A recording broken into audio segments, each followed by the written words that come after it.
Olá pessoal, hoje estamos na Gestora Jauli para bater um papo sobre investimentos e mostrar para vocês um pouquinho do trabalho aqui do Roberto e do José. Então vem assistir o vídeo. Bom, nossa iniciativa aqui faz parte do nosso processo aí de trazer bons fundos de investimento, porque afinal a gente sabe que quando o investidor escolhe ser cotista de um fundo de investimento, ele está optando por investir na gestão, nas pessoas que gerem aquele fundo. E aqui, como vocês vão ver hoje, aqui na Jauli, a filosofia de investimento é o Value Investing, com um horizonte de longo prazo. E a gente vai ver no vídeo de hoje, com mais detalhes, um pouco da história do pessoal aqui da Jauli, um pouco do como se baseia o processo de decisão de investimento deles. E fiquem aí com a gente, que a gente vai entrar nos detalhes. Então, gente, vamos começar apresentando o Roberto e o José. Contem um pouquinho da história de vocês pra gente, quem vocês são, como vocês começaram a se interessar por investimentos e decidir tomar esse rumo de se tornar gestores de uma casa de investimentos. Meu nome é Roberto, trabalho no mercado desde 97, sou administrador de empresas, eu trabalhei em diversas instituições como bancos, trabalhei em renda fixa, trabalhei em corretoras na área de análise de investimento. Basicamente eu decidi por ações, quando até no próprio banco, alguns clientes de banco assim, o cara trabalhava como, sei lá, dentista, aquele cara trabalhava no mensal, com poupança em ações, como por exemplo um caso que eu lembro até hoje, o cara tinha guardado aproximadamente 5 milhões de reais em ações do Itaú, guardando no mês a mês, coisa que eu pensei, falei, nossa, nem o presidente do banco tem essa grana guardado na época, isso na década de 90.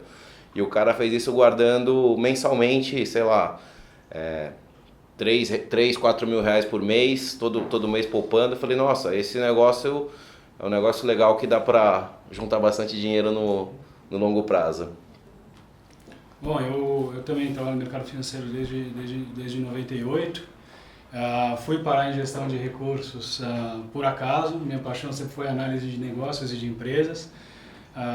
Desde o começo da década de 90 eu estudo e leio tudo que eu tenho disponível a respeito de investimento, de competição, de estratégia, etc. E eu percebi realmente que o mercado financeiro era cheio de oportunidade para um trabalho bem desenvolvido nessa área. A gente fundou a Jauli em 2006, a gente já fazia a gestão do nosso seed money na época, e esse seed money que a gente faz até hoje tem um track record bastante robusto e bastante forte, né? Sempre fazendo a mesma coisa. Então, a nossa filosofia de investimento, a base dela sempre foi a mesma, muito embora a gente desenvolveu e depurou isso ao longo de todo esse período, e aquele negócio learn by doing, a gente aprendeu bastante com o que a gente faz. Aprendeu bastante com os acertos e principalmente bastante com os erros, né? Hoje a gente basicamente só faz ações, local, não alavancado, a gente não é long bias, então a gente fica comprado mesmo. E o nosso parâmetro, vamos dizer, de risco, não diz respeito ao risco de volatilidade, ao risco de variação. A gente diz que a nossa carteira é uma carteira diversificada dentro dos fundos de ação. Porque a gente tem geralmente no mínimo 8, no máximo 15 empresas. Para a gente o nosso parâmetro de risco é o risco do valor econômico das empresas que a gente investe. Então, se o mercado inteirinho estiver muito caro, a gente não pretende ter menos do que 8 empresas, em caso nenhum. E também a análise é fundamental no nosso processo de decisão, não dá para ter muito mais empresas do que você consegue acompanhar, né? O Roberto vai falar um pouquinho. A gente também nunca vai ter mais do que 20% numa única empresa, né? Isso vale. A gente, quando chega nesses 20%, a gente tem compulsoriamente a gente vai vendendo. Conta pra gente um pouquinho mais sobre a Jauli, sobre a gestora, como que ela iniciou, vocês já se conheciam, começaram a trabalhar juntos, como é que foi esse processo de formação? Eu e o Zé Luiz trabalhávamos numa casa numa outra gestora de investimentos. Trabalhamos juntos de 2004 até 2006. Eu entrei lá um pouco antes e apareceu a oportunidade de um seed money pra gente. Na época era coisa de 20 milhões de reais, isso em 2006, que possibilitou a gente abrir o nosso próprio escritório e é isso. Desde então a Jauli veio continuando e teve vários retornos bons e a gente estava comentando um pouquinho antes que agora nos últimos meses ela foi uma das que mais teve retorno positivo, né, após esse ano aqui com o governo Bolsonaro também, até para algumas posições. Sim, a gente tem rendido bem nas últimas janelas, né, 12 meses, 24, 36 meses. A gente tem um histórico de 19 anos de track record, que dá pra gente aproximadamente 2.400% em 19 anos, contra aproximadamente 600 do benchmark no período, que dá um retorno anualizado de 18% ao ano contra 9% do benchmark. Esse aqui é um... Só ia comentar, na verdade esse excesso de retorno, 36, 24, 12, mesmo depois do Bolsonaro, não é porque a gente realmente descobriu o ouro, é porque realmente as empresas que a gente tinha, e a gente já estava posicionado nelas no período anterior, foram melhor precificadas, né, nesse ambiente econômico racional, vamos dizer. Isso é uma coisa que a gente preza muito para tentar deixar para o investidor ele entender que quando vai analisar um fundo de ação, não é só os últimos 12 meses, porque um ano é uma coisa muito aleatória, é um curto prazo, então assim, é uma coisa mais de longo prazo mesmo, e você já tem aí um longo prazo que mostra o histórico, mostra a capacidade de gestão, mas é só assim uma curiosidade, né, para não também a pessoa não ficar olhando ali só os últimos 12 meses, é um grande retorno. Só para você ter uma ideia, Gabriela, a gente carrega a posição para longo prazo mesmo, Sim. Tanto que a média de posição dos nossos papéis na carteira é de aproximadamente 4 anos. E a gente tem empresa que a gente tem mais de 10 anos com a mesma posição. Então, realmente, a visão de sócio... Como o José falou, vocês não veem o risco aqui do método acadêmico como o beta, né? Afinal, tem gente que é aversa à volatilidade, mas imagino que vocês olhem para o risco como a chance de perda permanente de capital. Que afinal é o que você ter de olho no downside, você investir com uma margem de segurança, é o que acaba trazendo bons retornos para os investidores ao longo do tempo. Não sei quanto foi a volatilidade do fundo, mas afinal com um CAGR e com um retorno médio anual de 18,5%,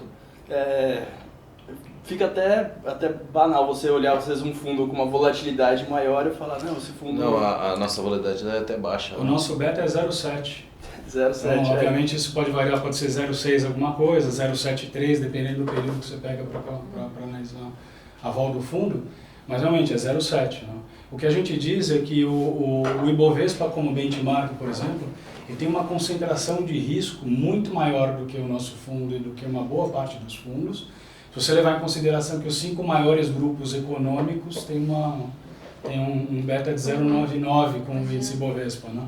Então tem uma concentração grande e, na verdade, o risco que a gente corre, a gente sabe qual é, o risco em relação ao valor econômico do que a gente investe. E vocês poderiam contar assim, um pouquinho pra gente como é o processo de decisão da Jauli, como vocês organizam com os analistas, como é que é feita assim, o processo de decisão, vamos vender, vamos comprar, como é que a gente faz para manter a posição na ação, então sim, contar um pouquinho pra gente. Eu acho que primeiro, isso é uma pergunta muito boa, porque basicamente isso é a forma com que a gente trabalha. Sim. E é isso que é uniforme em relação ao nosso passado e que a gente pretende continuar fazendo no futuro. Com certeza. Né? O nosso processo de investimento ele é inteirinho fundamentado nos pilares da nossa filosofia de investimento. Nossa filosofia de investimento enxerga o mercado como parcialmente eficiente. E por incrível que pareça, pegando outros gestores que também são long only, também fazem, vamos dizer, são value driven pelo menos, se não forem value invested, são value driven.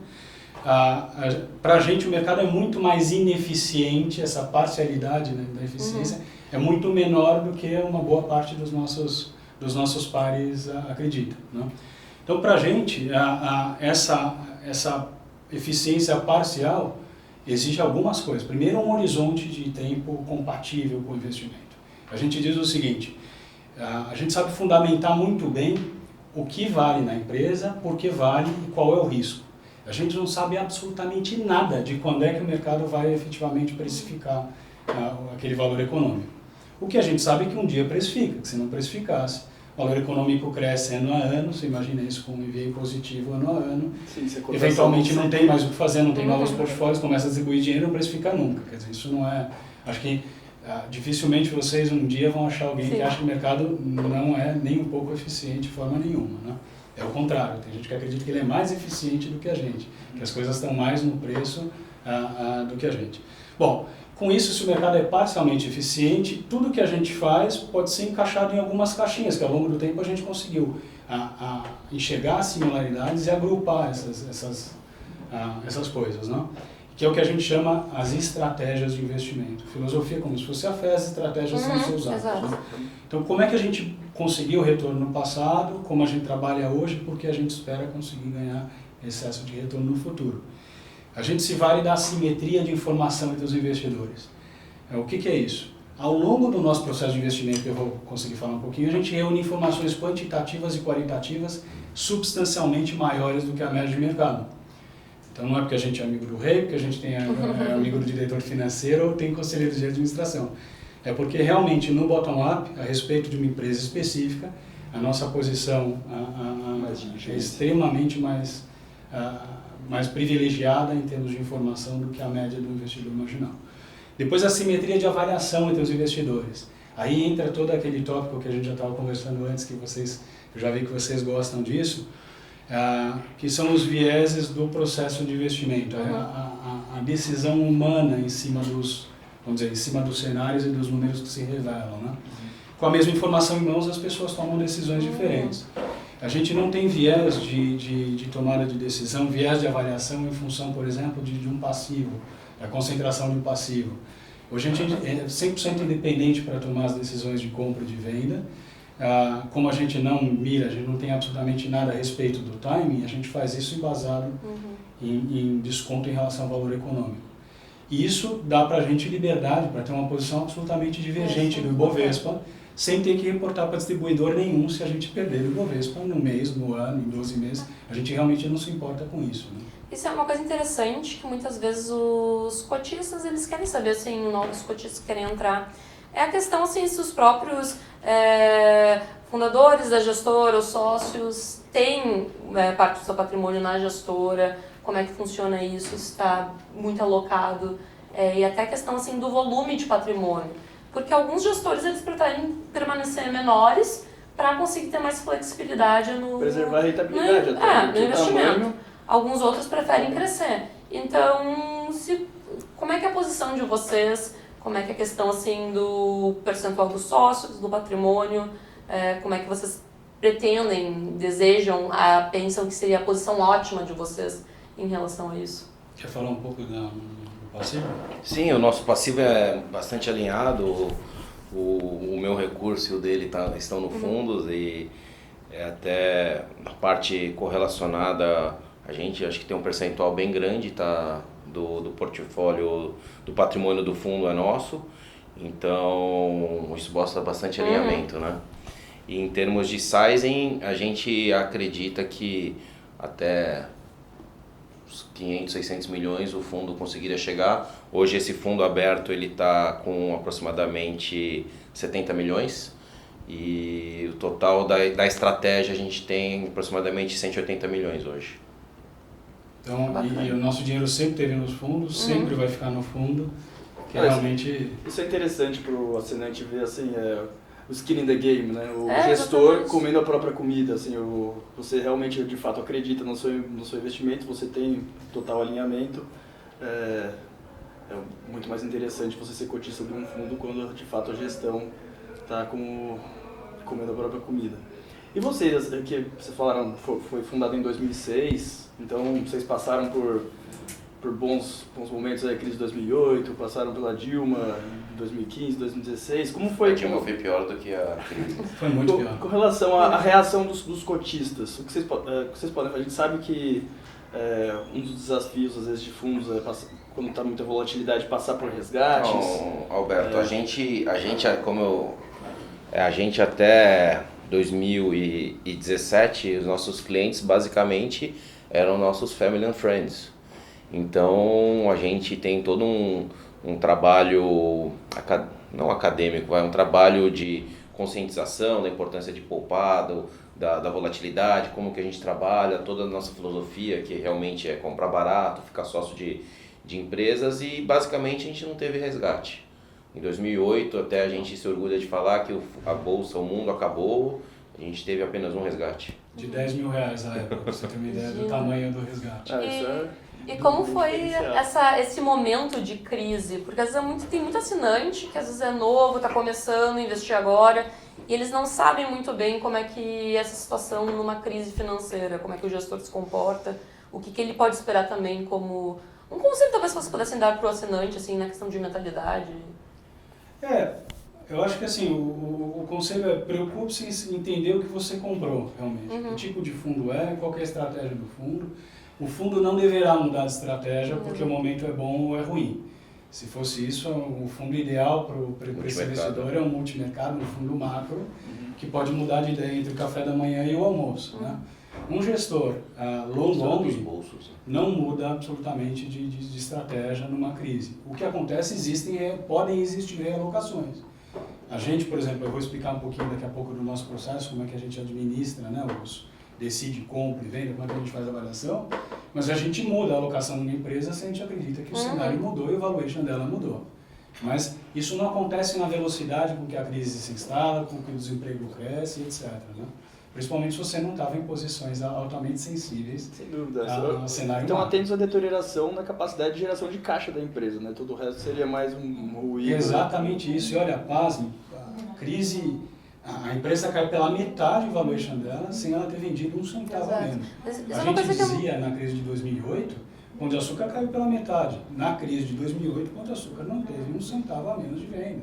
Sem dizer se ele hoje é uma boa empresa ou não é um bom investimento. Esse é um dos pontos que a gente mais tenta colocar de novo para o novo investidor, porque as pessoas quando elas começam na renda variável e olham essa volatilidade de preço, elas não entendem muito bem, porque na grande maioria das vezes o preço não está dizendo nada, assim, a empresa continua com fundamentos, então... Um sócio de verdade, ele compra os lucros da empresa, né? Você está comprando o valor intrínseco que advém dos fluxos de caixa que esse empreendimento vai te gerar no futuro. Se a capacidade de geração de riqueza de fato não foi abalada, a volatilidade não tem que ser vista com deterioração do business, né? Isso é verdade, e ainda tem uma questão que isso contrasta com o comportamento do investidor, né?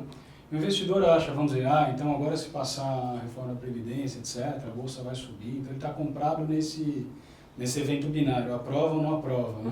Quando, na verdade, o que vai se desencadear dali para frente tem muito mais do que a reforma da Previdência. O país vai ser governável ou não vai, né? Tem uma série de outras coisas, né, que influenciam o valor da empresa. E essa estratégia de ficar entrando e saindo de bolsa, lá atrás, dos nossos 120 primeiros cotistas, né, que eram, vamos dizer, de family and friends, eu acho que mais de 100 deles vieram até o nosso escritório para entender o que a gente faz. E lá, naquela época, a gente mostrava para eles, a gente nunca foi advisor, né? A gente sempre foi gestor de recursos.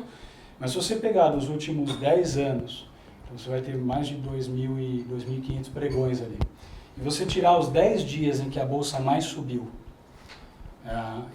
tirar da sua base e reindexar o índice Ibovespa, você vai ter perdido 95%, 96% da alta do período, pra você ter uma ideia. Agora, se a sua estratégia é entrar e sair, 50% do tempo você vai estar comprado, 50% do tempo você vai ter vendido. Então você vai estar vendido, vai estar fora da bolsa em metade, 1.250 dias. Porque você acha que você não vai perder um desses 10 dias que mais subiu. Então. Tem uma outra estatística interessante, se você analisar o mercado, primeiro nos últimos 80 anos, no período diário, 54% dos dias foram positivos, 46% negativos. Aí você passa para o mensal, sobe um pouco mais, 60 positivo, não sei o que negativo. O anual, até 20 anos, qualquer período de 20 anos que você pegar, você foi positivo o seu retorno. E aí existe uma analogia, fizeram um experimento com as pombas, que colocaram uma pomba numa gaiola, tinha um botão que 60% das vezes ele soltava comida, e outro botão 40% das vezes ele soltava comida. E as pombas, depois de um tempo, eles acabaram percebendo que elas 60% do tempo apertavam o que cai 60% comida e 40% tempo outro. Aí você fala, tá tudo bem, parece que faz sentido. Quando você parar para pensar de verdade, faz sentido você apertar só o de 60% e não ambos, né? O mercado de ação, meio semelhante, as pessoas tentam adivinhar o dia que sobe e o dia que desce, mas a evidência que a gente tem é que no longo prazo, o retorno é positivo. Então, assim, as pessoas têm que investir com mentalidade de sócio para o longo prazo e não ficar, de fato, como você falou, ficar tentando adivinhar quando que ela vai subir, quando que ela vai cair, né? Se em 10 dias foi o que fez você ter o seu retorno, né? Se acontecer em 10 dias no período de um ano, acho que, enfim... Não, eu acho que você tem toda a razão. A grande questão é que se o que fez você ganhar estava alheio à sua estratégia de investir, porque é o valor econômico da empresa, você acha que então agora é hora de sair e não de comprar mais, né? Exato. Então isso tudo está na mão do gestor. É por isso que eu digo, conheça bem a estratégia do seu gestor, o que ele está fazendo com o seu dinheiro. Exatamente. O que eu costumo dizer que para renda variável é aquela grana que você é para longo prazo. Mas o que é longo prazo? Longo prazo é aquela grana que você não tem data para usar. Você fala assim, eu vou comprar um apartamento daqui a 3 anos, fica na renda fixa. Exato. Basicamente, longo prazo é a grana que não tem data para ser usada. Realmente a grana para aposentadoria, então a grana para aposentadoria, essa é a grana para ações. As pessoas confundem muito, vamos dizer assim, esse discurso, as pessoas confundem muito isso com a medo de perda permanente de capital. Então, você não tem data para precisar, a pessoa entende no subconsciente que eu só posso colocar lá o que eu posso perder permanentemente. Né? Que não é verdade. É raríssimo um fundo de ações longão e perder o patrimônio inteiro. Se for não alavancado, eu pessoalmente nunca vi. Né? Já vi desvalorizar bem. Sim. Não, verdade, e sem ser concentrado, né? Tem uns difícil. caras que colocam tudo numa ação, daí perde tudo. Né? Tendo 8 posições pelo menos, assim, tender a zero. A gente nunca teve menos do que 12. Nunca menos que não, 12? Nunca. A gente coloca como parâmetro, a gente tem de 8 a 15, mas hoje, por exemplo, tem 15. Assim, até é espantoso ver que normalmente quando você diversifica um pouco mais, você acaba abrindo um pouco mão dos retornos. Vocês tiveram um retorno tão expressivo, assim, mais de 4 vezes o Ibovespa praticamente, e tendo, assim, relativamente bem diversificado, 12 posições no mínimo. E até mostrando agora um pouco do processo, até que o Zé Luiz vai mostrar um pouco da margem de segurança e tal. Basicamente assim, o que a gente faz não é na essência diferente do que ninguém faz. É só a forma com que a gente faz é um pouco mais dedicada e exige um pouco mais de estudo. Né? Mas todo mundo basicamente não tem capacidade de analisar 100% das ações da bolsa. Né? E para um cliente externo, alguém que, por exemplo, nos ouve, né? E se eu fosse um cliente externo, eu teria uma dificuldade enorme de entender o que tanto esses gestores fazem de conta, de reunião, de análise, compram um relatório, estressam um número e tem um retorno tão ruim perto do que eles poderiam. Se você pegar do universo da Bolsa e separar as empresas que têm liquidez, digamos que você separe lá 130 ações da Bolsa. Né? Se o gestor conseguir escolher 15, 20 empresas, né? Entre as 30% melhores empresas, porque se você é capaz de analisar um negócio, você consegue separar os winners dos losers. Aí você já separou na metade. Se você tiver um pouquinho mais, você for entender a estratégia da empresa, entender a competição, o nível de preço desse negócio, quando você está pagando pelo crescimento, quando você está pagando pela capacidade existente, etc., você vai conseguir mais ou menos precisar dividir o terceiro e o quarto quartil. A partir daí, você vai ter um universo ali de 30, 40 empresas para escolher 15. Então, não entra na cabeça de ninguém que alguém possa convergir para 50%, que é o retorno do mercado, tá certo? Você deve estar fazendo muito mal o seu trabalho. É que a coisa não é tão simples assim, né? Então, o que a gente faz, basicamente, a gente inicia o nosso processo de investimento através de uma redução do número total de empresas. Isso acontece por filtros compostos. Então, você quer empresas com características que te agradem, que sejam, vamos dizer, características parecidas com as empresas que você quer ter lá no final da carteira. A gente almoça com empresas, participa de eventos com setores, etc. E está bem informado a respeito de como é que as coisas funcionam, que empresa está indo para que lado. Muito bem. Aí a gente passa para a parte da análise fundamentalista em si, onde a gente depura a empresa, entende onde ela compete, quais são os ativos dela, como é que ela está organizada internamente, a estrutura administrativa da empresa diz muito sobre a vocação e sobre os campos de atuação da empresa, né? E a gente entende como é que a empresa funciona. Aí a gente parte para a modelagem da empresa. Modelagem da empresa para a gente não é um simples cheque de nível de preço. Para a gente, o modelo é um laboratório do business case. Então, Para a gente é uma reprodução do negócio da empresa em ambiente controlado, para a gente realmente conseguir enxergar a sensibilidade da empresa às variáveis que determinam o valor da empresa. A gente chama essas variáveis de, como se fossem os esqueletos, o esqueleto da empresa. Sim. A gente chama essas variáveis de variáveis primitivas. Né? Quais são elas? Com esse modelo, replicando a realidade econômica da empresa, então o modelo é capaz de explicar o resultado passado. A hora que eu estresso isso, eu vejo exatamente o que eu estou comprando com aquilo. Né? Quando eu consigo entender a empresa, e a gente volta a sentar com a empresa, depura número, depura estratégia, ver se a gente encontra a resposta, porque a maior parte das vezes a empresa também não tem as respostas que a gente quer. Principalmente quando você vai perguntar coisas de mais longo prazo, que é o que te preocupa mais na maior parte das vezes. Quando a empresa tem uma informação muito rica de curto prazo, também dificilmente ela te passa. Então, por exemplo, a dinâmica competitiva em e-commerce. Nenhuma das empresas de capital aberto vai falar exatamente no trimestre e no ano qual que é onde é que ele vai apertar mais a competição, que lado ele faz. Você fica sabendo 3 meses depois. Se ele foi mais para 1P, mais para 3P, liberou capital de giro, usou capital de giro. Então você fica sabendo isso com muito ruído no curto prazo. Né? Quando o que te interessa de fato é o que vai ser lá na frente. Né? Outra coisa importante também dos nossos modelos é que o modelo de todo mundo, ele considera basicamente 3 cenários discretos. Um cenário bear, um cenário base e um cenário bull. Né? Chame como quiser esses 3 cenários. E em cada um dos cenários, o analista que enxergou a empresa, que depurou essa tese de investimento, vai lá e assume um valor. Aquele valor que ele assumiu ali, na verdade é uma média, é o melhor julgamento dele a respeito daquilo. E no final, então, ele constrói 3 valuations para essa empresa. Sim. 3 valores presentes do valor econômico futuro desse negócio, descontado a taxa que ele quiser. O problema cada um adota a metodologia que quiser.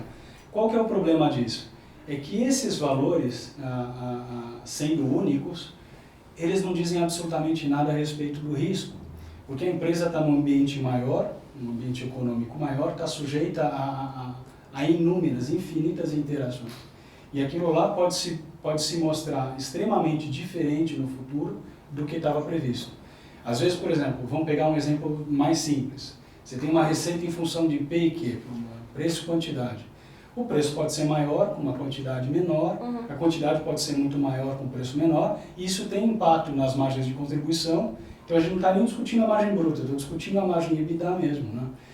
Você pode, dependendo da decisão, você pode exigir uma quantidade de CAPEX que não estava contada. Então o que a gente diz é o seguinte, que a gente analisa essas variáveis primitivas e estressa isso distribuindo cada uma dessas variáveis, o melhor julgamento do analista, e no final, ao invés de chegar em um valor econômico ou em 3, a gente chega numa distribuição de valores econômicos. Então imagina que a gente tivesse 2 variáveis aqui, PIB, P e Q, né? O PIB, o preço e a quantidade. Eu posso ficar estressando o PIB de forma discreta ou o preço e a quantidade de forma discreta. Agora, se eu pegar o melhor julgamento de PIB para esse ano, ele pode ser melhor ou pior. Digamos que eu não escolho nenhuma distribuição normal para PIB. Eu pego uma distribuição triangular para ter máximo e mínimo. O P e Q, eu vou lá e fecho o máximo possível, que eu tenho capacidade de fechar. E o meu valor econômico vai ser a multiplicação dessas três distribuições, dentro das elasticidades que existem na própria empresa. Né? Por que isso é importante? Porque a gente administra bastante o risco. E as nossas decisões de compra, elas ocorrem justamente quando eu tenho uma grande, maior possibilidade, dentro de tudo que pode acontecer, de ter sucesso. E eu vendo exatamente quando o preço já está no final da minha distribuição. Se eu tiver uma frequência acumulada lá de 90%, significa que 90% dos cenários possíveis com aquilo ali já está no preço. Então eu vendo aquilo. O nosso trabalho, então, é analisar, quantificar. A gente é pago aqui para analisar negócios, não fazer modelo em planilha. A ideia não é essa. O modelo é a ferramenta. Né?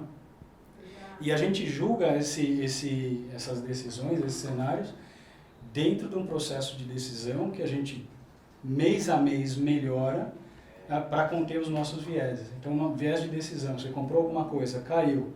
A primeira coisa é o viés de posição. Você tende a diminuir todos os argumentos, né, de que você fez, de que o cenário que você não queria aconteceu, para desqualificar que a empresa vale menos do que ela valia anteriormente. Né? Tem uma série dessas. Hoje em dia já tem grandes mapas dos vieses cognitivos do córtex documentados, tem mais de 200 desses. Então, vários deles acontecem ao mesmo tempo, né?